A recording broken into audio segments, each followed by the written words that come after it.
Სამომშვიდობისა, მეგობრებო, როგორც დაგპირდით, დღეს გადავიღებ ვიდეოს, სადაც მოგცემთ ალგორითმს პარტნიორთან დაკავშირებით, ანუ პარტნიორის მოზიდვა, პარტნიორთან ურთიერთობის გამყარება და ასე შემდეგ. Ამ ალგორითმის გამოყენება შეიძლება რამოდენიმე მიმართულებით.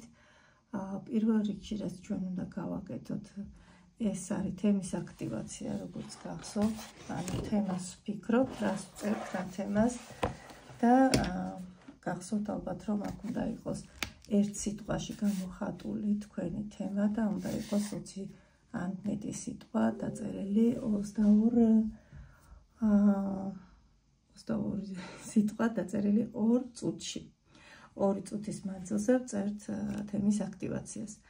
Ამიტომ მოდით, სანამ დაიწყებთ ხატვას, ჯერ დაფიქრდით, რა გინდათ რომ მიიღოთ ამ ალგორითმით კონკრეტულად. Როგორც იცით, ნეიროგრაფიკა ძალიან კარგად მუშაობს, ანუ ყველაფერი, რასაც გააკეთებთ და რაზეც ალგორითმს შექმნით, ეს ნამდვილად მოხდება. ეს ნამდვილად მოხდება, იმიტომ რომ თქვენს გონებასთან აწყობთ ამ საქმეს და თქვენი გონება ყველაფერად ეცდება, რომ ზუსტად ისე განახორციელოს სიტუაცია, როგორც თქვენ გინდათ, რომ იყოს. ამიტომ კარგად დაფიქრდით ალგორითმზე, რომელსაც ხატავთ, ანუ თემაზე უფრო სწორედ, რომელსაც ირჩევთ. აქ შეიძლება როგორც გითხარით, გამოიყენოთ სიტყვა ქორწილი, მაგალითად მას, ვისაც უნდა რომ პარტნიორი მოიზიდოს და შექმნას ოჯახი. იგივე ოჯახი დაწეროთ სიტყვა. ვისაც უკვე აქვს ოჯახი და უნდა რომ იქ რაღაცა შეიცვალოს, თქვათ, გაუმჯობესდეს, კონკრეტული სიტყვა შეუძლია დაწეროს, რისი გაუმჯობესება სურს. აქ მნიშვნელოვანია, რომ სანამ დაიწყებთ ხატვას და თემის გაკეთებას, მანამდე კარგი იქნება, თუ ჩამოწერთ ზოგადად რაღაცა ესეთ საკითხებს, თქვათ, ყავთ პარტნიორი და მასზე დადებითი თვისებები მისი ჩამოწეროთ, ან უარყოფითი დადებითი და უარყოფითი. აქ კი არა, ამ ფურცელზე ცალკე რო იმუშაოთ, თქვათ, რომ მერე უკვე ნეიროგრაფიკის თემაში დაამუშაოთ ეს ყველაფერი. უფრო მარტივი იქნება, თუ ცალკე იმუშავებთ ჯერ თემაზე და მერე გამოიყენებთ და აი 2 წუთში უკვე კონკრეტულ რაღაცებს ჩაწერთ, უფრო კარგად ამუშავდება. კი უნდა იყოს ასოციაცია, მაგრამ და მე მგონია, რომ უფრო მარტივი იქნება, გარკვეულწილად უკვე დამუშავებული რო აიღოთ სიტუაცია. მაგალითად, ვიღაცა შეიძლება ჭირდება ახალი პარტნიორის მოზიდვა თავის ცხოვრებაში, მაგრამ ძველი არ ყავს ჯერ გაშვებული, ხო? ამიტომ იქნებ ჯერ იმუშაოთ ძველის გაშვებაზე, რომ ადგილი გამონთავისუფლდეს და მერე უკვე შესაძლებელი იქნება, რომ მოვიდეს ახალი პარტნიორი. ან მაგალითად ვიღაცას აქვს ესეთი შეხედულება, რომ თქვა ახალი ჭირდება რომ ყავდეს პარტნიორი, შექმნას ოჯახი, მაგრამ რაღაცა ბლოკები მას უშლის ხელს ამაში. ჯერ დაფიქრდით, რა შეიძლება იყოს, თქვა, რითი არის შევსებული თქვენს ცხოვრებაში ამ პარტნიორის ადგილი, ხო? ეს როგორ გაანთავისუფლოთ, ამაზე ვიფიქრეთ და მერე უკვე გააკეთეთ მოზიდვის თემა, ხო? კიდე თუ დაწერთ მაგალითად მოიზიდოთ პარტნიორი, ხო, თქვენთვის სასურველი, აუცილებლად კარგად ჩამოაყალიბეთ, როგორი პარტნიორი გჭირდებათ, ანუ რა მოთხოვნა გაქვთ სამყაროს მიმართ, როგორი ადამიანი გინდათ რომ იყოს თქვენს გვერდით. ეს კარგად ჩამოაყალიბეთ, ჩამოწერეთ, რომ იცოდეთ და მერე დაიწყეთ უკვე თემის აქტივაცია. ეს ალბათ შეიძლება ჩათვალოთ, რომ მხოლოდ თქვათ დასაქორწინებელ ხალხს ეხება ეს ალგორითმი, მაგრამ ეს ნამდვილად ასე არ არის.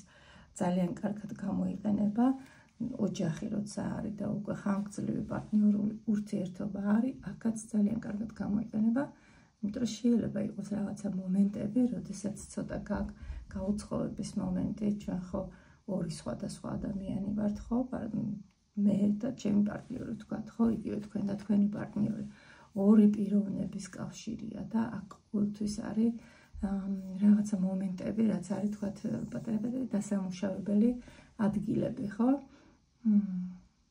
ალბათ უნდა დაწეროთ ამ შემთხვევაში სიტყვა, ჩემთვის ალბათ იქნება. შეიძლება გრძნობაზე დაწეროთ, შეიძლება სიყვარული დაწეროთ, შეიძლება ოჯახი, როგორც გითხარით და მერე ჩამოწეროთ, თქვათ, დადებითი და უარყოფითი რა გაღიზიანებთ ან რა გთრგუნავთ ან პირიქით რა გხიბლავთ, რა გაძლიერებთ და ასე შემდეგ, ხო?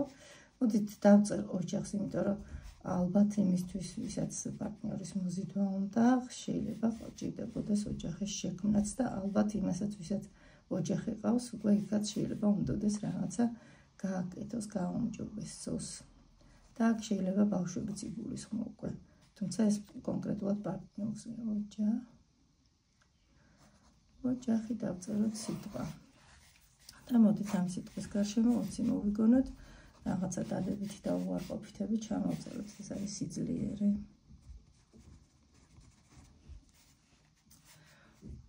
სიყვარული.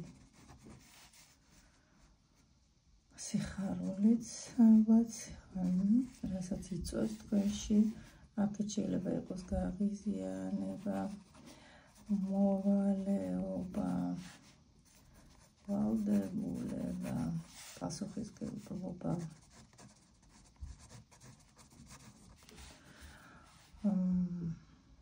სიმკვიდროვე. კიდე შეიძლება იყოს ოჯახი. ვალდებულება, ერთი.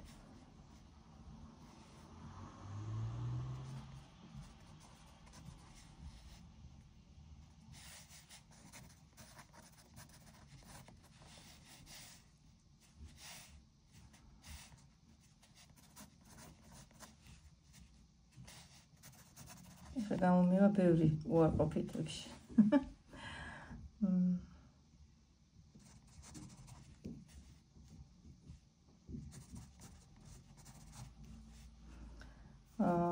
გადავალ უფრო პარტნიორზე თქვათ.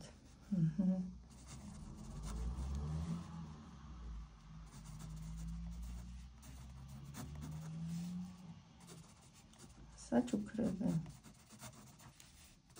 სიტყვა.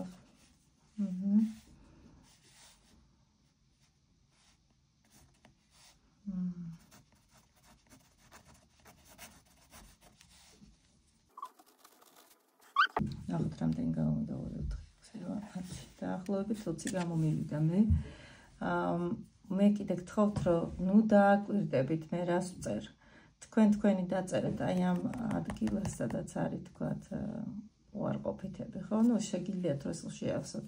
გამოიტანეთ ეს რაც არის და რაც არის რაღაც დადებითი, ესეც აუცილებლად გამოიტანეთ. ეს არის პირველი ნაწილი თემის დამუშავების და ხატვის შემდეგ კიდე მინდა რომ მე ჩამოწეროთ ეს 20 სიტყვა, უკვე მე ხატვის პროცესში რა ცვლილება მოხდება და ეს ყველაფერი ეხლა უნდა წავიდოთ ჩვენს ნახატში. აი რაღაცა მომენტები რატო არის. მაგალითად თქვენ წერთ ახალ პარტნიორზე გინდათ რომ მოვიდეს, თქვენ ბრაზდები რატო არ მოდის, სად არის ამდენი ხანი, ასე შემდეგ ასეთ რაღაცებს ჩაწერთ. ანუ თქვენი რაც წამოვა ყველაფერი დაწერეთ. კარგი, ეხლა გადავიდეთ უკვე ხატვის პროცესზე.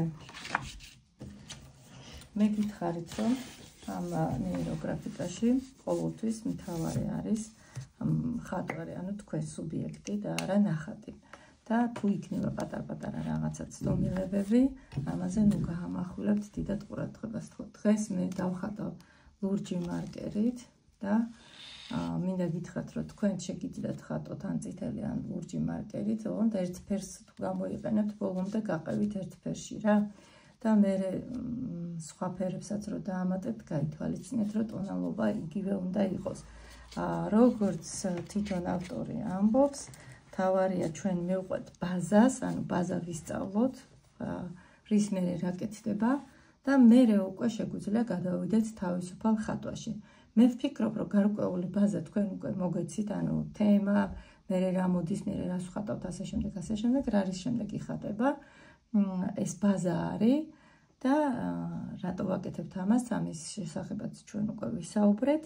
ამიტომ მგონია, რომ შეგიძლიათ გადახვიდეთ ცოტა თავისუფალ პროცესზე და უკვე როგორც არტ-თერაპია ასე გამოიყენოთ ნეიროგრაფიკა. ნუ მიყევით რა თქმა უნდა ბაზას, მაგრამ თქვენი თავისუფალი ფანტაზიაც ჩართეთ. ეხლა ამ ალგორითმში რა თქმა უნდა იქნება ორი ფიგურა, თქვენ და თქვენი პარტნიორი. ერთი იქნება ცოტა მოზრდილი, მეორე ცოტა პატარა, ეს თქვენ უნდა განსაზღვროთ, თქვენ რომელი ხართ, რა მნიშვნელობას ანიჭებთ თქვათ პარტნიორს, რა როლი აქვს, რა სიდიდე აქვს მას და რა სიდიდე გაქვთ თქვენ. ან არის თუ არა თანაბარი, ან გნებავთ თუ არა რომ იყოს თანაბარი, ხო? ეს განსაზღვრეთ და მერე დაიწყეთ ხატვა. ფიგურას აქაც ვიღებთ წრეს და არ გეგონოთ რომ მხოლოდ წრეს ვიყენებთ ყოველთვის. შემდეგ ალგორითმს, რასაც ჩავაგდებ იქნება ფინანსურ ზდაზე და იქ გამოვიყენებ ოთხკუთხედებს, როგორც სიმყარის სიმბოლოს და აქ წრეს, რადგან ეს არის ჯერ ეს ერთი, როგორც ბევრჯერ აღნიშნე, სრულყოფილი სიმბოლო, მეორეს ერთი უწყვეტია და სიმბოლურადაც ბეჭდის ფორმა აქვს და ბეჭედიც არის ოჯახი და ქორწინება ვთქვათ და იმივცეთ რაღაცა ესეთი ფორმა უფრო ჩვენ.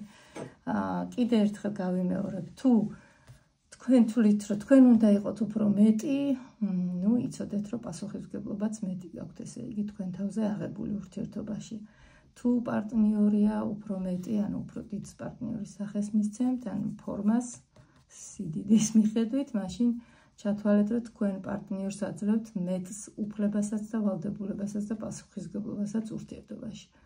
ეს უკვე თქვენზე. მე მაგალითად ეხლა ამ მომენტში ადრე დახატული მაქვს და თანაბრად მქონდა დახატული, მაგრამ ეხლა ამ მომენტში მინდა რომ ჩემს პარტნიორს კონდეს მეტი პასუხისმგებლობა ურთიერთობაზე აღებული და ძირითადად იყოს თქვა წამყვანი ურთიერთობაში ის, ანუ ცოტა მინდა რომ მეტად გამოიკვეთოს მისი ფიგურა ჩვენს კავშირში, ამიტომ მას უფრო დიდად დავხატავ.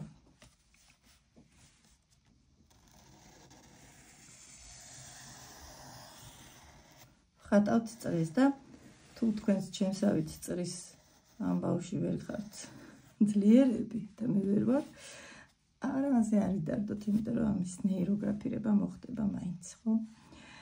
ეს თქვათ პირობითად არის ჩემი პარტნიორის ფიგურა და ჩემი ფიგურა. იმედია არ გადავწყვეტ როგორი მოთხოვნილება მაქვს, რომ თანაბარი ვიყო ურთიერთობაში. აი ესეთი საინტერესო ფიგურები გამოდის და აქ არის მნიშვნელოვანი მომენტი, რომ ეს ორი ფიგურა ერთმანეთს უნდა კვეთდეს. და ნახეთ, აქ არ არის რომ ორი ცალ-ცალკე ფიგურა და ორი ნახევარი ერთმანეთის და რაღაც აქ არის გამთლიანება. გამთლიანება ხდება ამ ორი ფიგურის, ხო? და ეგრევე ამ წრეს უკეთებ ნეიროგრაფირებას. ანუ ხაზებით ტალღებს ვაკეთებ. ესეთი რაღაცა გამოვიდა, ნახეთ, თითქოს მარცვალსაც გავს არა ეს ადგილი. მომწონს ეს. გადაბმის ადგილი რაღაცა მარცვალივით არის და თითქოს აქედან რაღაცა უნდა ამოიზარდოს კარგი. გამოვსდით აქედან. რაღაცა კარგს. აქ უკვე შეგიძლიათ ჩართოთ ფანტაზია და დაურთოთ ყველაფერი, რაც გინდათ, მაგალითად მინახავს ამ ალგორითმს, როცა ხატავენ, რომ აქ უფრო მამაკაცურ რაღაცას ან სიმბოლოს აძლევენ, ან ხალხსტუქს უხატავენ, ან რაღაც აქეთ ფატასავით აკეთებენ, რომ ქალის ფიგურა მისცენ, უფრო პირობითად რა, რომ ეს არის მამაკაცი, ეს არის ქალი, მაგრამ ეს არის თქვენზე დამოკიდებული, როგორც გინდათ, რომ იყოს. აქ ნახეთ, შუაში ჩავსვათ წერტილი და აქაც. და ეს ორი წერტილი, ანუ თქვენი აღნიშნული არის კონკრეტულად, ხო, ეს მაგრამ მე, შემიძლია მივაწერო მე და აქ ჩემი პარტნიორი. აქ თქვენ სახელს წერთ, თუ იცით, თუ არა, მომავალი პარტნიორი ან რაღაცა შეგიძლიათ პარტნიორი დაწეროთ.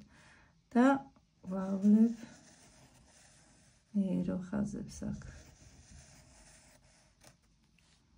ჯერ ერთმანეთთან ვაკავშირებ და მერე შემიძლია უკვე გავავლო აი ესეთი ხაზები, სივრცული, რომლითაც ამ ორ ფიგურას ერთმანეთთან ვაკავშირებ, ხო?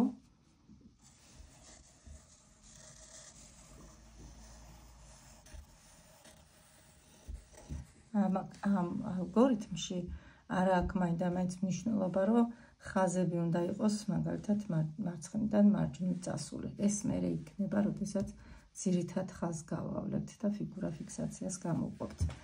ანუ ჩვენ ესენი დავაკავშირეთ ერთმანეთთან, ახლა შიგნითაც შეგვიძლია რომ დავხატოთ და აქ შეგიძლიათ თავისუფალი იყოთ, ხო? აი დავიწყო აქედან თქვა ასე წამოვიდე რაღაცა გავიყვანო, გამოვიყვანო, ანუ სივრცეში გამაკ კავშირები.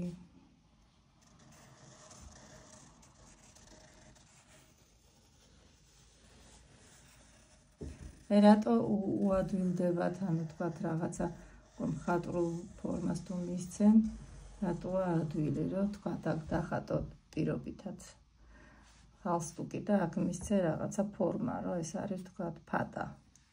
ნუ შეიძლება ნახატის შევსების ამბავში იყოს საკმაოდ ლამაზი და მიმზიდველი. ეს თავიდან ვიცით, რომ ნაჭყაბნის სახე აქვს, მაგრამ მერე გალამაზდება. აი, აქედან აქეთაც წავიყვანოთ სივრცეში თუ კი ჩვენი პარტნიორი ჯერ სადღაც არის და არ მოსულა, მაშინ აი ეს დამაკავშირებელი ხაზიც გავიტანოთ სივრცეში.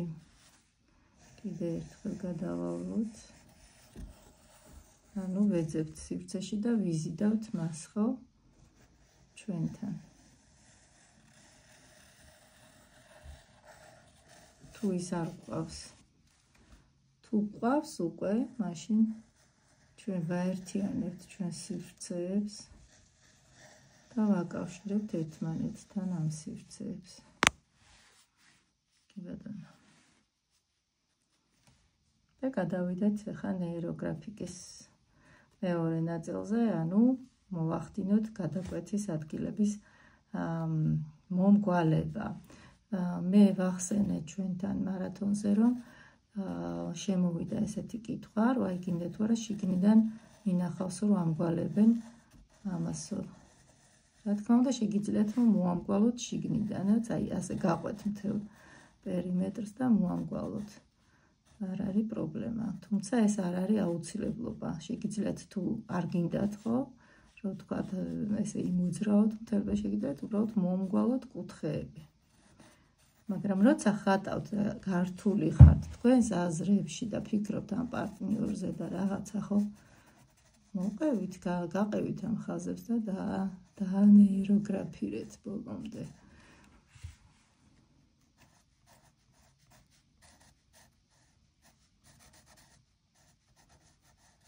შეგიძლიათ ეს პატარა თეთრი წერტილები დატოვოთ, შეგიძლიათ შეავსოთ. აი მაგალითად გაყვეთ აი ასე და გამოვიდა უკვე მომგვალება. რაღაცა ცოტა ესეთ ფორმასაც აძლევთ ტალღოვანს ნახატს. ბატონო, ესეც შეიძლება, ანუ აი ამ მეთოდზე იყო ეთყობა საუბარი, როდესაც იკითხეს, რომ აი ესე თუ შეიძლება რომ დახატო. კი ბატონო, ნეიროგრაფირებას უკეთებთ შიგნიდან ფიგურას.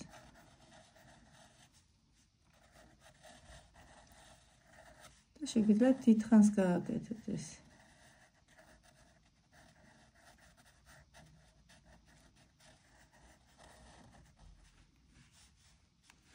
ლამაზიც არის. მე გაფერადების დროს, ანუ არქეტიპირების დროს ეს ადგილები ფერით დაიფარება, შეივსება და გამოვა ლამაზი. შეზღუდული ამაში არა ვართ, რადგან უკვე ჩვენ ვიცნობთ ბაზას, უკვე შეგვიძლია რომ მივცეთ თავისუფლება რაღაცეები ხატოთ. ბატონო, შეგიძლიათ აი კიდევ უფრო დაკლაკნოთ.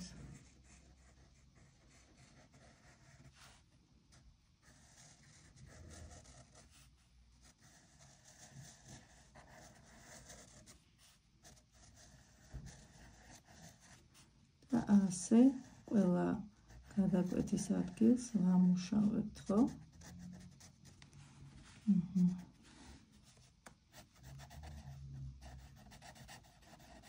შეეცადეთ, რომ არ დაგვრჩეს მომგვალებელი ადგილები. თუ მაინდა-მაინც დაგვრჩა რაღაცა დაუმუშავებელი და ეს შეამჩნიეთ უკვე არქეტიპირების დროს, შეგიძლიათ მაგ დროსაც დაამუშაოთ.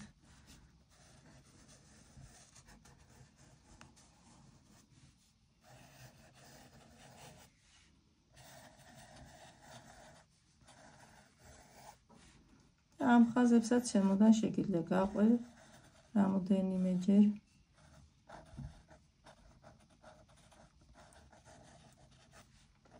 გადაატარო ცოტა გვერდზეც შეიძლება რომ წახვიდე.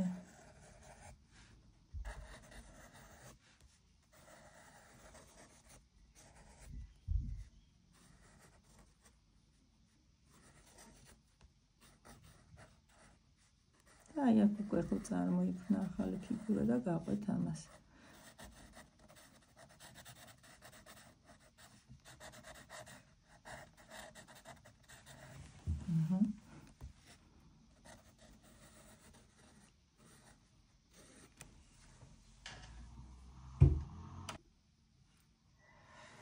ვაგრძელებთ აი ესეთი ტიპის ნახატი გამომივიდა მე ნეიროგრაფირებით და ვაგრძელებთ ახლა შემოვიტანთ ფერს, ანუ გავაკეთებთ არქეტიპირებას და რადგან ჩემი არის ლურჯ ფერებში, შეიძლება და რაღაცა ახლო ფერებში გავახედო.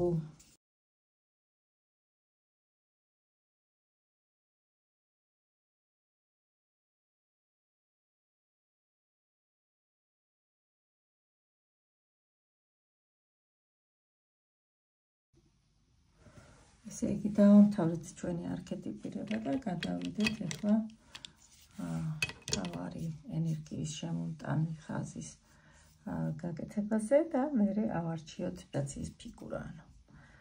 და მოდით აი დავიწყებ აქედან ქვემოდან და გავავლებ მთავარ ძლიერ ენერგეტიკულ ხაზს.